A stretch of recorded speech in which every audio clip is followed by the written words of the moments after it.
ಏನಾದ್ರು ಕೇಳಿ.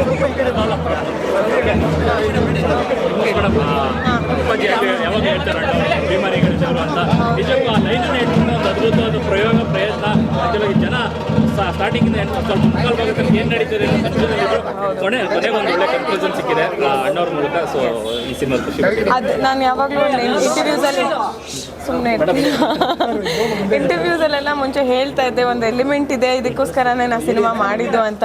ಇವಾಗ ಆ ಒಂದು ಪ್ರಶ್ನೆಗೆ ಉತ್ತರ ಸಿಕ್ಕಿದೆ ಅಂತ ಅಂದ್ಕೊಳ್ತೀನಿ. ನಮ್ಮ ತಾತನೇ ಆ ಒಂದು ದೊಡ್ಡ ಎಲಿಮೆಂಟ್ ಆಗಿರೋದು ಈ ಸಿನಿಮಾದಲ್ಲಿ ನಾನು ಪಾತ್ರ ಮಾಡೋದಕ್ಕೆ. ತುಂಬ ಚೆನ್ನಾಗಿ ವಿಕ್ಕಿ ಅವರು ಕಥೆನ ತಗೊಂಡು ಹೋಗಿದ್ದಾರೆ. ಅವರ ಪರ್ಫಾರ್ಮೆನ್ಸ್ ಕೂಡ ನಂಗೆ ತುಂಬ ಇಷ್ಟ ಆಯಿತು. ಎಲ್ಲರದು ಅಂದರೆ ಆ ಒಂದು ಇನ್ನೋಸೆನ್ಸ್ ಕಾಣುತ್ತೆ ಎಲ್ಲರನ್ನಲ್ಲೂ, ಅಂದರೆ ಆ ಒಂದು ರಿಲೇಟಬಲ್ ನೇಚರ್ ಕೂಡ ಇದೆ. ಒಂದು ಒಳ್ಳೆ ಕತೆ ಆ್ಯಂಡ್ ಮೆಸೇಜ್ ಕೂಡ ಇದೆ. ಕಾಯಕವೇ ಕೈಲಾಸ ಅಂತ ಕೊನೆಯಲ್ಲಿ ನಾವು ಈಗ ಬಿಟ್ಕೊಟ್ಬಿಟ್ಟೆ ನಾನು. ಸೊ ಎಲ್ರಿಗೂ ಇಷ್ಟ ಆಗುತ್ತೆ ಅಂತ ಅಂದ್ಕೊಂಡಿದ್ದೀನಿ. ಕನ್ನಡ ಸಿನಿಮಾನ ನಾವೇ ಉಳಿಸ್ಬೇಕು, ನಾವೇ ಬೆಳೆಸಬೇಕು. ಸೊ ನಾನು ಅದನ್ನ ಅಷ್ಟೇ ಕೇಳ್ಕೊಳ್ಳೋದು ನಮ್ಮ ಆಡಿಯನ್ಸ್. ಒಂದು ಕಟ್ಔಟ್ ಬಿದ್ದರೆ ಜನ ಬದಲಾಗ್ಬಿಡ್ತಾರೆ, ಬಟ್ ಸಾವಿರಾರು ಪ್ರತಿಮೆಗಳ ನೋಡಿದೆ. ತುಂಬ ಒಳ್ಳೆ ಐಡಿಯಾ ಆ್ಯಕ್ಚುಲಿ. ಆ ಥರ ಏನು ಅನ್ನೋದು ಅಭಿಮಾನಿಗಳ ದೇವರು. ಹೌದು, ಅದೇ ಕೊನೆಯಲ್ಲಿ ಹೇಳ್ತಾರಲ್ಲ, ಆ ಭಾರನೆಲ್ಲ ನಾನು ಅಭಿಮಾನಿಗಳ ಮೇಲೆ ಹಾಕ್ಬಿಡ್ತೀನಿ ಅಂತ ಹೇಳ್ತಾರೆ. ತುಂಬ ಚೆನ್ನಾಗಿ ಆ ಒಂದು ಡೈಲಾಗ್ ನನಗೆ ತುಂಬ ಇಷ್ಟ ಆಯಿತು. ನಿಜವಾಗ್ಲೂ ನಾನು ಇನ್ನೂ ಆ ಗುಂಗಲ್ಲೇ ಇದ್ದೀನಿ. ಆ್ಯಂಡ್ ಪ್ರತಿಯೊಬ್ಬರು ಈ ಒಂದು ಸಿನಿಮಾನ ನೋಡಬೇಕು. ಅಂದರೆ ನನ್ನ ಸಿನಿಮಾ ಅಂತ ನಾನು ಹೇಳ್ತಾ ಇಲ್ಲ ಇದನ್ನು, ಒಂದು ಒಳ್ಳೆ ಕತೆ. ನಮ್ಮ ಕನ್ನಡ ಚಿತ್ರರಂಗದಲ್ಲಿ ಈ ಥರ ಒಂದು ಸಿನಿಮಾ ಬಂದಿರೋದು ನಮ್ಗೆ ಹೆಮ್ಮೆಯಾದ ವಿಚಾರ. ಸೊ ಪ್ರತಿಯೊಬ್ಬ ಕನ್ನಡಿಗರು ಈ ಒಂದು ಸಿನಿಮಾನ ನೋಡಬೇಕು ಆ್ಯಂಡ್ ಆಚರಿಸಬೇಕು ಅಂತ ನಾನು ಹೇಳಕ್ಕೆ ಇಷ್ಟಪಡ್ತೀನಿ. ನಿಮ್ಮ ಸಿನಿಮಾದಲ್ಲಿ ಅಣ್ಣವ್ರು ಇರೋ ಥರ ಆಗಿದೆ. ಎಸ್, ಅದೇ ನನ್ನ ಅಂದರೆ ಡ್ರೀಮ್ಸ್ ಕಮ್ ಟ್ರೂ ಅಂತ ಹೇಳ್ತಾರಲ್ಲ, ಹಾಗೆ ಅಷ್ಟೇ. ನನ್ನ ಕನಸು ಏನಾಗಿತ್ತು, ನಾನು ಅದು ಬಹುಶಃ ನನ್ನ ಲೈಫಲ್ಲೇ ಆಗಲ್ಲ ಅಂತ ಅಂದ್ಕೊಂಡಿದ್ದೆ ಆಬ್ವಿಯಸ್ಲಿ. ಆದರೆ ನಮ್ಮ ವಿಕ್ಕಿ ಅವ್ರು ನನಗೆ ಆ ಒಂದು ಕನಸನ್ನು ನನಸು ಮಾಡಿಕೊಟ್ಟಿದ್ದಾರೆ. ಸೊ ಥ್ಯಾಂಕ್ ಯು ವಿಕ್ಕಿ ಅವರೇ. ನನಗೆ ಒಂದು ಅವರ ಆಡಿಯೋ ಕೇಳೋ ನಿಮಗೆ ಹೇಗೆ ಸ್ವಲ್ಪ ಎಮೋಷ್ನಲ್. Okay, thank you.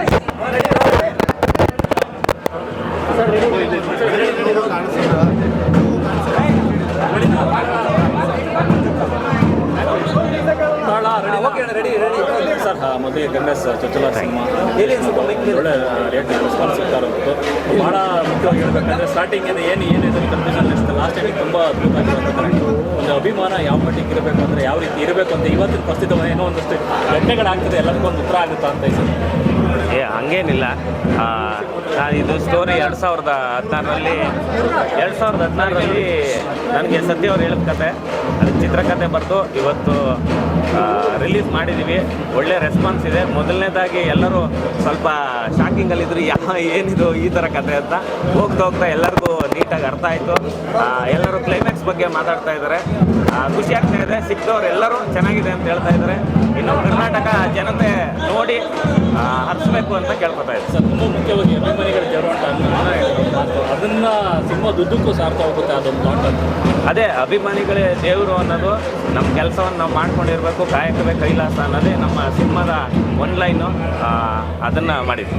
ಇವತ್ತಿಗೆ ಸ್ಟಾರು ಸಿನಿಮಾ ಅಂದ ತಕ್ಷಣ ಒಂದಷ್ಟು ಇದು ಬಂದ್ಬಿಡುತ್ತೆ ನಮ್ಗೆ, ಆಗಲಿ ಮತ್ತೊಂದಾಗಲಿ ಅದೆಲ್ಲವನ್ನು ಮೀರಿ ನಾವುಗಳೆಲ್ಲ ದೇವರು, ಅಭಿಮಾನಿಗಳ ದೇವರು ಅನ್ನೋ ಒಂದು ಲೈನ್ ಬರುತ್ತೆ. ತುಂಬ ಚೆನ್ನಾಗಿರುತ್ತೆ, ಕರೆಕ್ಟ್ ಆಗಿರುತ್ತೆ. ಅದೇ ನಾವು ಅಂದ್ಕೊಂಡಿದ್ದು ಈ ಥರದ್ದು ಒಂದು ಲೈನ್ ಬಂದಾಗಲೇ ಇದನ್ನು ಕಥೆನ ಹೆಂಗೆ ಮುಗಿಸ್ಬೇಕು, ಫಿನಿಶ್ ಹೆಂಗೆ ಮಾಡಬೇಕು ಅಂದಾಗ ನಮಗೆ ಅಣ್ಣವರೇ ಜ್ಞಾಪಕ ಆಗಿದ್ದು, ಅಭಿಮಾನಿ ದೇವ್ರುಗಳೇ ಜ್ಞಾಪಕ ಆಗಿದ್ದು. ಅವ್ರಿಗೋಸ್ಕರನೇ, ಎಲ್ಲ ಅಭಿಮಾನಿ ದೇವ್ರುಗಳಿಗೋಸ್ಕರನೇ, ಇಡೀ ಕರ್ನಾಟಕ ಜನತೆಗೋಸ್ಕರನೇ ಈ ಸಿನಿಮಾ ಮಾಡಿರೋದು. ಸರ್, ಅಣ್ಣವರು ಬರ್ತಾರೆ ಸಿನಿಮಾದಲ್ಲಿ ಅಂದರೆ ಅವ್ರ ಕೈ ತೋರಿಸಿದ್ದೀರ, ಅವ್ರ ಸಂದೇಶನೂ ಇದೆ, ಲೆಕ್ಕಕ್ಕೆ ಅವರು ಇದ್ದಾರೆ.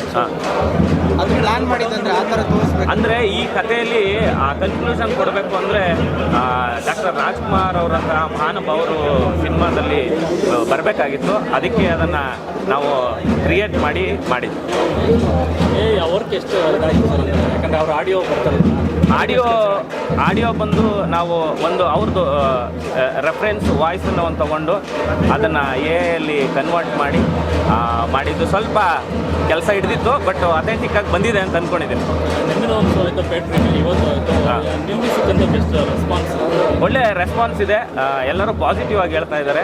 ಇನ್ನು ಮುಂದಕ್ಕೆ ಈ ಶೋ ಮುಗಿದ ಮೇಲೆ ಏನು ರಿವ್ಯೂ ಸ್ಪ್ರೆಡ್ ಆಗುತ್ತೆ ಅದ್ರ ಮೇಲೆ ನನಗೆ ಪಕ್ಕ ಇನ್ನೊಂದು 3 ಗಂಟೆಗೆ ಗೊತ್ತಾಗುತ್ತೆ ಹಿಂಗೆ ಏನು ಅನ್ನಿಸ್ತಾ ಇದೆ. ನಿಮ್ಗೇನು ಅನ್ನಿಸ್ತಾ?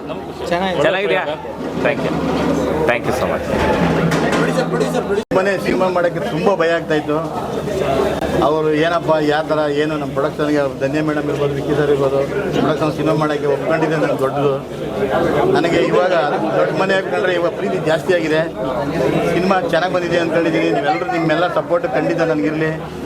ನಾನು ಮುಂದೆ ಕಂಟಿನ್ಯೂ ಸಿನಿಮಾ ಮಾಡಬೇಕು ಅಂತ ನಾನು ಇಂಡಸ್ಟ್ರಿಗೆ ಬಂದಿರೋದು. ನಿಮ್ಮೆಲ್ಲ ಸಪೋರ್ಟ್ ಇದ್ದರೆ ಖಂಡಿತ ಸಿನಿಮಾನ ಮುಂದುವರ್ಸ್ಕೊಂಡು ಹೋಗ್ತೀನಿ. ಇಂಥ ಕತೆ ಮಾಡುವಾಗ ಒಂದು ಸ್ವಲ್ಪ ಇದಿರುತ್ತೆ, ಅಂದರೆ ಟ್ರಿಕ್ಕಿ ಇದೆ. ಕೊನೆ ತನಕ ಏನಾಗುತ್ತೆ ಅಂತ ಬಟ್ ಲಾಸ್ಟ್ ಕ್ಲೈಮ್ಯಾಕ್ಸ್ ಜನಕ್ಕೊಂದು ಕನ್ಫ್ಯೂಷನ್ ಸಿಗೋದು, ಇದು ಕತೆ ಅಂತ. ಹೌದು ಸರ್, ಈಗ ಕ್ಲೈಮ್ಯಾಕ್ಸ್ ರಿವೀಲ್ ಮಾಡಬಾರ್ದು ಅಂತಿತ್ತು. ಇಲ್ಲಿವರೆಗೂ ಇವತ್ತೇ ರಿವೀಲ್ ಆಗಿರೋದು.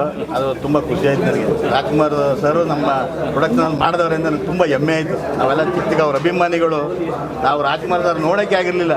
ಇವತ್ತು ನಮ್ಮದೇ ಒಂದು ಪ್ರೊಡಕ್ಷನಲ್ಲಿ ರಾಜ್ಕುಮಾರ್ ಅಭಿನಯ ಮಾಡಿದ್ದಾರೆ ಅಂತ ಮನಸ್ಸು ತುಂಬ ತೃಪ್ತಿಯಾಗಿದೆ ನನಗೆ.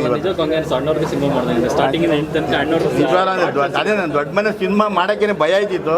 ಅದರಲ್ಲಿ ದೊಡ್ಡ ಮನೆಯೇ ನಮ್ಮ ಸಿನಿಮಾದಲ್ಲಿ ಆ್ಯಕ್ಟ್ ಮಾಡೋ ಥರ ನಂಗೆ ಸಖತ್ ಖುಷಿ ಆಗ್ತದೆ. ಅದಂತೂ ನಂಗೆ ತುಂಬ ಸಂತೋಷ ಆಗ್ತದೆ. ನೀವು ಆ್ಯಕ್ಟಿಂಗ್ ಮಾಡ್ಬಿಟ್ಟಿದ್ದೀರಾ? ಇಲ್ಲ ಸರ್, ಯಾರು ಬೇರೆ ಮಾಡಬೇಕಾಯ್ತು. ವಿಕ್ಕಿ ನೀವು ಮಾಡಿ ಅಂತ ಹಾಗೆ ಒಂದು ಸೀನ್ ಮಾಡಿದೆ ಅಷ್ಟೇ. Thank you sir. Thank you sir. Thank you thank you thank you. SS TV cinema ಜಗತ್ತಿನ ಕ್ಷಣ ಕ್ಷಣದ ಸುದ್ದಿಯೊಂದಿಗೆ.